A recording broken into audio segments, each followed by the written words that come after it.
ఆంధ్రప్రదేశ్లో చంద్రబాబు నాయుడు మార్క్ పరిపాలనని, చంద్రబాబు గారి ముద్రల్ని చెరిపేయడంలో జగన్మోహన్ రెడ్డి విఫలమయ్యారా? అలాగే తెలంగాణలో కేసీఆర్ మార్క్ పరిపాలనని, కేసీఆర్ ముద్రలను చెరిపేయడంలో రేవంత్ రెడ్డి సక్సెస్ అయ్యారా అంటే అవుననే సమాధానం ఇస్తున్నారు కొంతమంది రాజకీయ విశ్లేషకులు. ఇక ఇదే అంశానికి సంబంధించి మనతో మాట్లాడేందుకు ప్రముఖ రాజకీయ విశ్లేషకులు రాజేష్ అప్పసాని గారు మనతో ఉన్నారు. సార్తో మాట్లాడు. సార్ నమస్తే సార్. సార్, ఆంధ్రప్రదేశ్లో చంద్రబాబు గారి మార్క్ పరిపాలనని, అలాగే చంద్రబాబు గారి ముద్రని చెడిపేయడంలో జగన్మోహన్ రెడ్డి విఫలమయ్యారని, ఇక్కడ తెలంగాణలో కేసీఆర్ మార్క్ పరిపాలనని, అలాగే కేసీఆర్ గారి ముద్రల్ని చెరిపేయడంలో రేవంత్ రెడ్డి గారు సక్సెస్ అయ్యారంటూ కూడా ఇప్పుడు కొన్ని వార్తలు సోషల్ మీడియాలో చక్కర్లు కొడుతూ ఉన్నాయి. ఏంటి సార్ ఆ వార్తల తాలూకు విశ్లేషణ ఏంటి అంటే ఏం చెప్తారు? అంటే ఇక్కడ జగన్మోహన్ రెడ్డి గారు పాలకుడిగా ఆయన బాధ్యతలు చేపట్టిన తర్వాత ఏ పాలకుడైనా ఒకసారి అధికార మార్పిడి జరిగి తన పార్టీ అధికారంలోకి వచ్చిన తర్వాత తన విధానాలను అవలంబించాలి, తన పాలనాపరమైన ముద్ర తనది బలంగా ఉండాలి అని చెప్పని కోరుకుంటారు. పాలకుడుగా తన ఇమేజ్ రిఫ్లెక్ట్ అవ్వాలని కోరుకుంటారు. ఈ ప్రాసెస్లో జగన్మోహన్ రెడ్డి గారు ఎంచుకున్నది ఏంటి అంటే దీనికి రెండు రకాల మార్గాలు ఉంటాయి.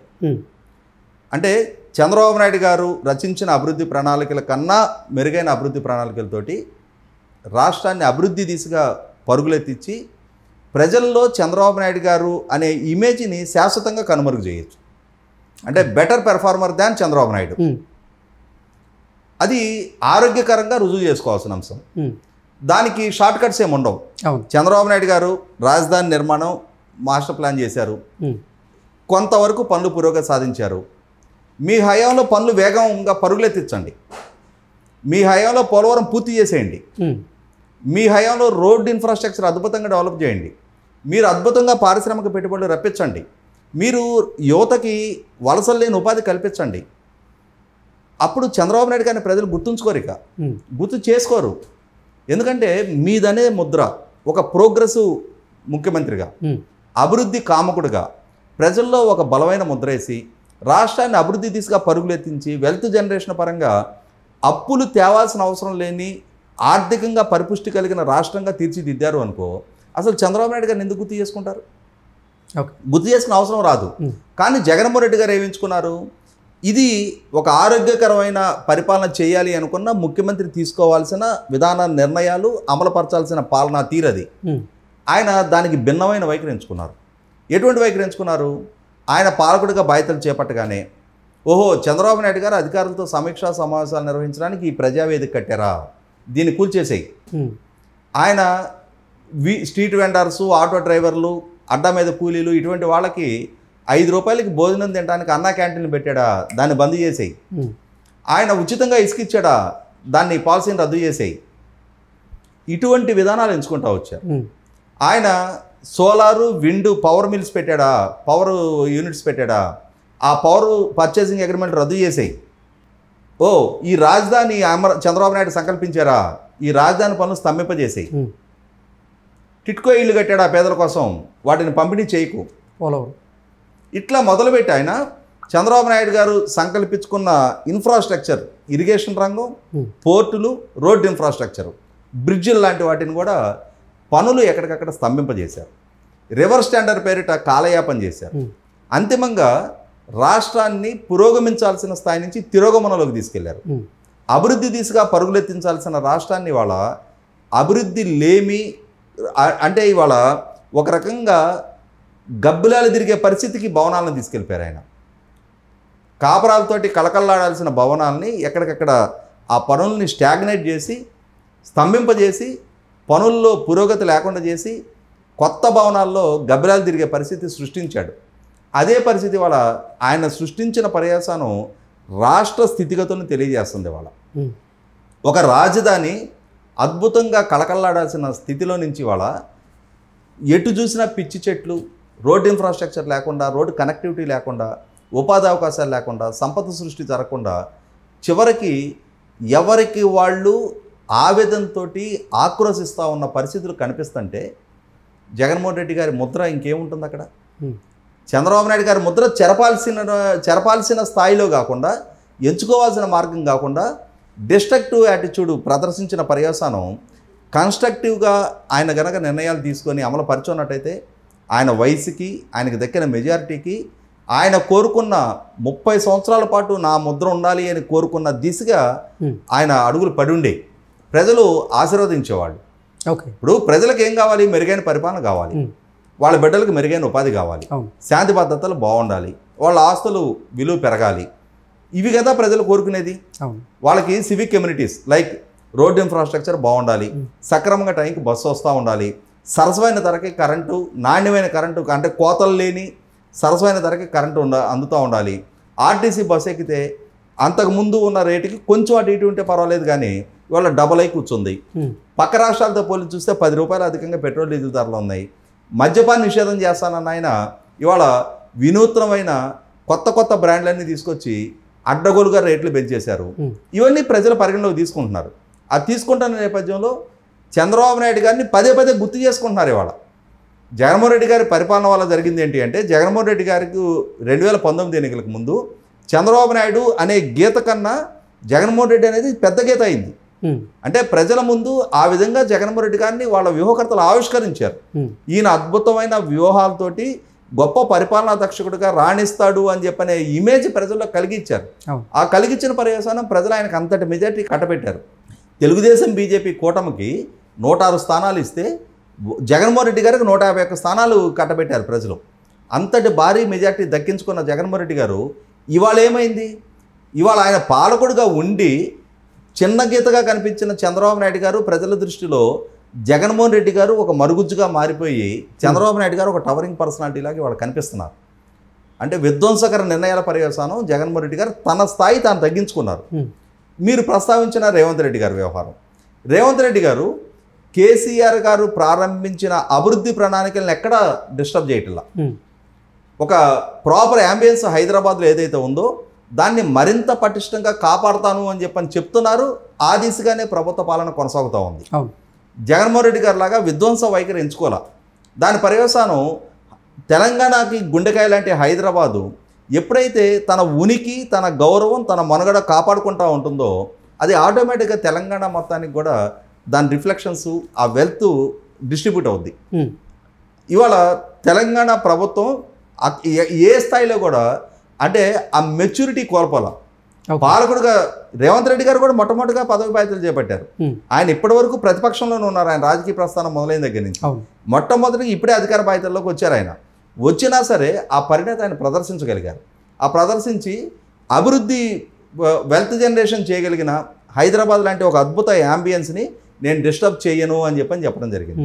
ఏ భవనాలు నేను కోల్చను అని చెప్పారు, ఏ భవనాలని నేను మార్చను అని చెప్పారు.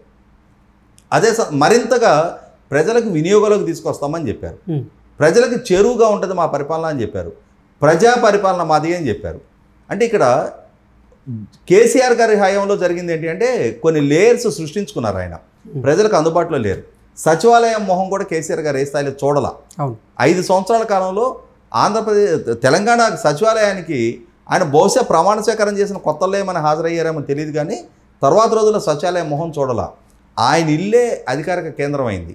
ఆయన ఫామ్ హౌస్కే అధికారులు వెళ్లాల్సిన పరిస్థితి. ఏ నాయకులు కావాలన్నా అయితే ఫామ్ హౌస్, లేదు ప్రగతి భవనం. ప్రగతి భవన్కి కూడా కనీసం వాళ్ళ పార్టీకి సంబంధించిన కీలక స్థానాల్లో ఉన్న నాయకులకు కూడా యాక్సెస్ లేని పరిస్థితి అయిపోయింది. ఇటువంటి సందర్భంలో ఆ బ్యారియర్స్ని రేవంత్ రెడ్డి గారు కూలగొట్టారు. ప్రజలకి ప్రభుత్వాన్ని చేరువ చేశారు.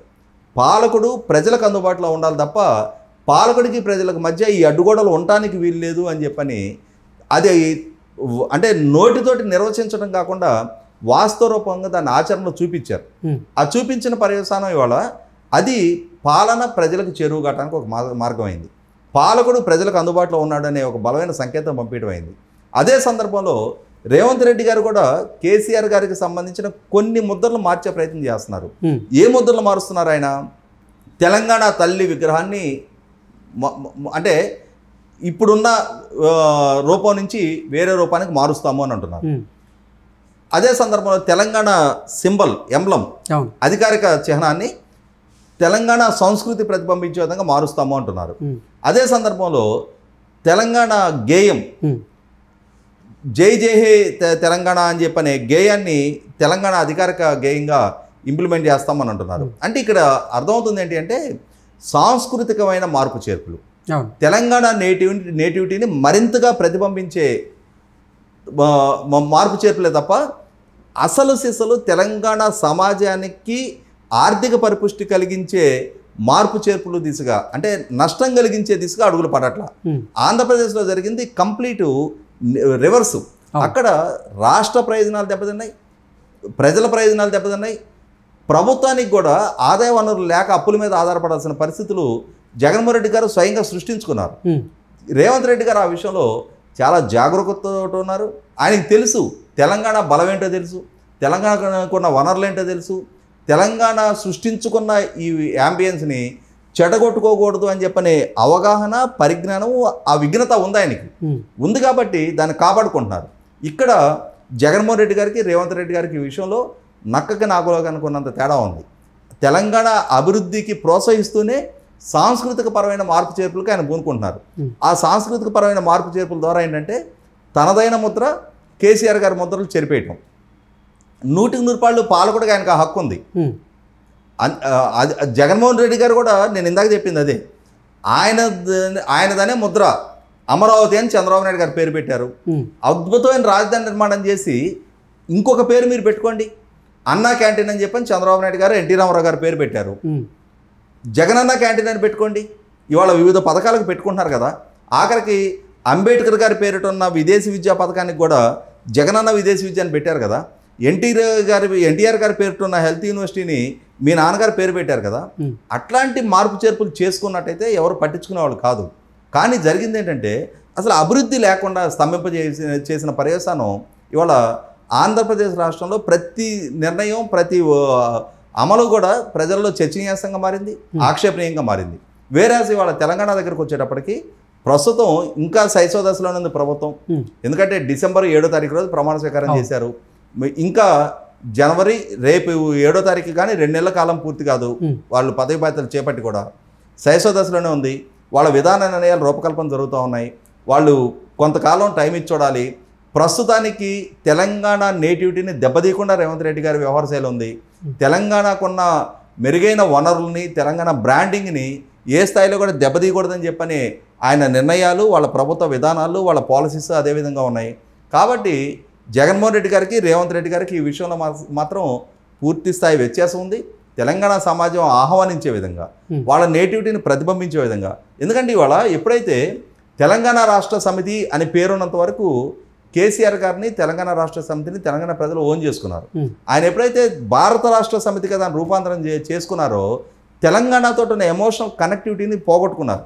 ఆ పోగొట్టుకున్న నేపథ్యంలో ఇవాళ రూరల్ తెలంగాణలో ఎప్పుడైతే ఆ ఎమోషనల్గా డిటాచ్ అయిపోయారో, ప్రజలతో మమేకం అవ్వకుండా ఆ చుట్టూ ఒక పరిధిలోకి వెళ్ళిపోయి కేసీఆర్ గారు ప్రజల నుంచి దూరంగా మెసలటం మొదలయ్యారో, ఉద్యమ నాయకుడిగా ప్రజల నుంచి ఎమర్జ్ అయిన నాయకుడి దగ్గర నుంచి అదే ప్రజలు ఆయన్ని డిజోన్ చేసుకునే పరిస్థితులకి కేసీఆర్ గారు స్వయంకృతాపరాధంతో చేర్చుకున్నారు. ఈ వాస్తవ పరిస్థితిని రియలైజ్ అయ్యారు. కాబట్టి రేవంత్ రెడ్డి గారు కూడా మరింత తెలంగాణ ఆ నేటివిటీని ప్రతిబింబించే దిశగా ఈ చిన్న చిన్న మార్పు చేర్పులే తప్ప విధానపరమైన మార్పు చేర్పుల దిశగా ఆయన అడుగులు పడట్లేదు అనేది వాస్తవం. Okay sir, thank you.